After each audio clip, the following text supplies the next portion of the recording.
Kita tahu bahwa kalau tidak memiliki HGU, maka kemudian kewajiban-kewajiban pajak dan seterusnya belum bisa kita terapkan. Komisi 2 DPR RI mengucapkan terima kasih dan penghargaan setinggi-tingginya kepada pemerintah di bawah kepemimpinan Presiden Prabowo Subianto.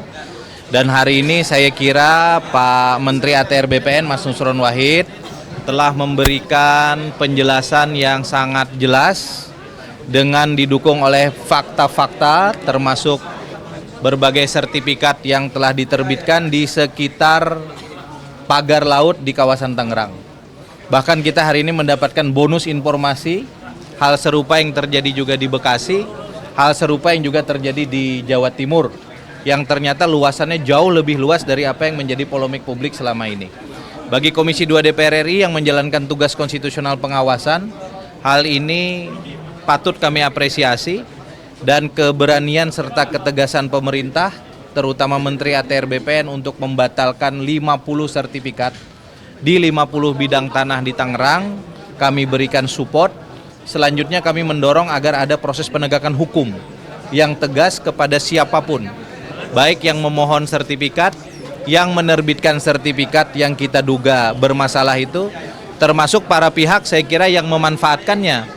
Saya beberapa kali menyampaikan kalau itu dijadikan agunan di perbankan, mungkin kita juga harus mengecek sampai pada wilayah hilir tersebut. Yang kedua ingin saya sampaikan bahwa kami sangat serius, Komisi 2 DPR RI dengan Kementerian ATR BPN untuk menegakkan hukum pertanahan dan tata ruang pada satu pihak dan upaya meningkatkan pendapatan negara pada pihak yang lain. Tadi Mas Menteri memaparkan ada lebih kurang 2,5 juta hektar lahan sawit yang sudah memiliki izin usaha perkebunan, sebagian diantaranya belum memiliki hak guna usaha. Kita tahu bahwa kalau tidak memiliki HGU, maka kemudian kewajiban-kewajiban pajak dan seterusnya belum bisa kita terapkan.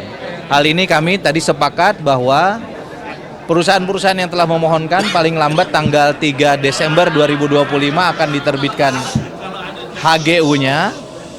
Dan bagi perusahaan-perusahaan yang sampai dengan detik ini telah memiliki IUP namun tidak mengajukan HGU, saya kira Komisi 2 DPR RI membuka ruang untuk melakukan revisi sejumlah undang-undang agar negara dapat memanfaatkannya dengan lebih maksimal, negara bisa mengelolanya, dan dengan itu kemudian negara diuntungkan.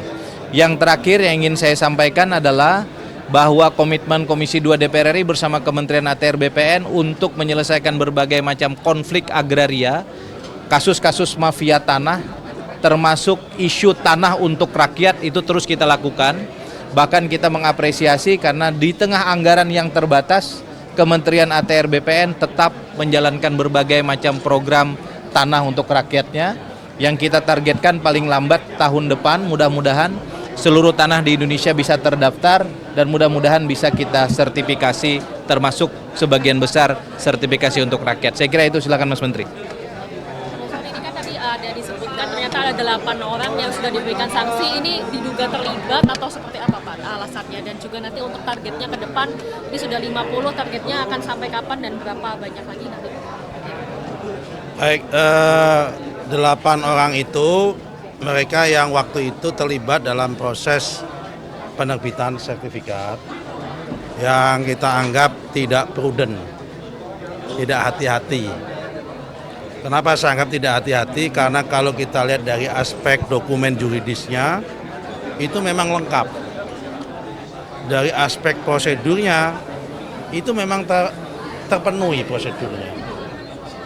Tapi ketika kita cek kepada fakta materialnya itu nggak sesuai. Karena sudah tidak ada bidang tanahnya. Nah, karena itu yang bersangkutan sudah kita tetapkan untuk dijatuhin sanksi. Nah, karena produknya itu adalah produk tata usaha negara, KATUN, keputusan tata usaha negara, maka sanksinya adalah sanksi administrasi negara, yaitu adalah masalah dicopot dan sebagainya. Kecuali kalau di situ ada unsur-unsur mens rea. Misal dia yang bersangkutan terima suap, terima sogokan atau apa, itu baru masuk ranah pidana.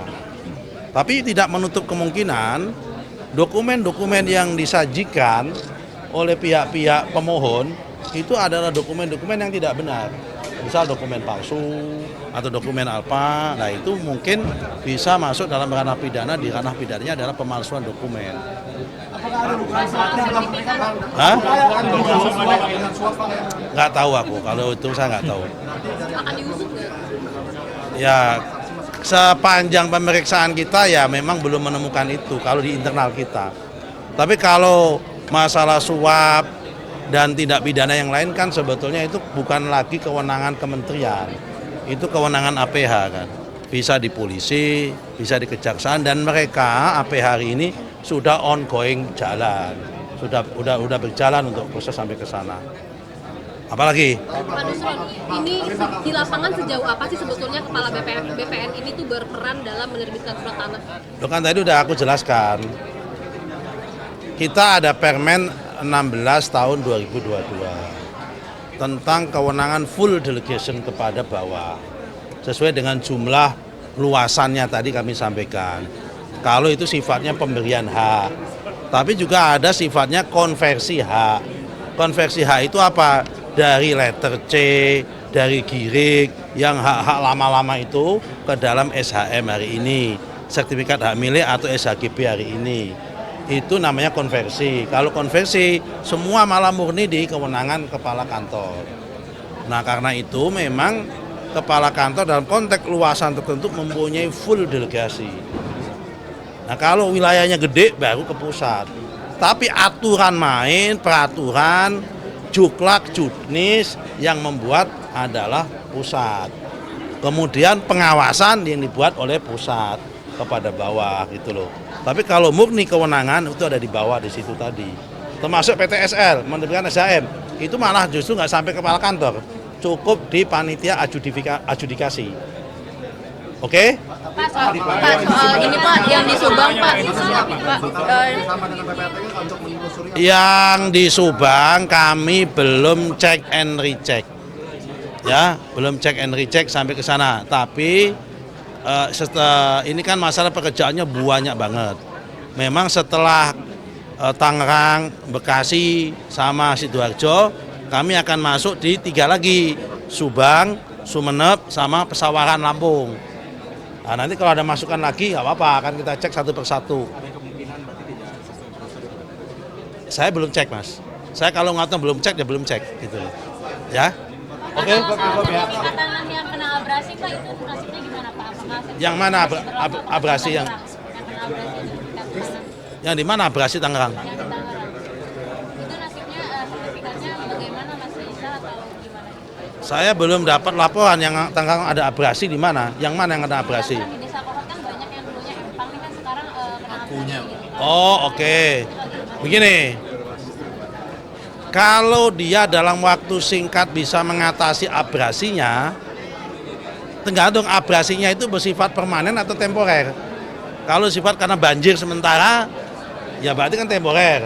Tapi kalau itu kemudian abrasinya bersifat permanen, ya itu pasti kita batalkan. Karena sifatnya karena fakta material tanahnya udah hilang, udah nggak ada gitu loh. Tergantung dia bisa mengatasi apa, bisa diatasi apa enggak itu. Kalau memang abrasinya itu temporer, kayak banjir, ya kan sawah tenggelam itu kan, kemudian hilang itunya airnya, ya itu masih bisa gitu. Oke, cukup. Dengarkan berita bersuara. Klik fitur text to speech di inews.id.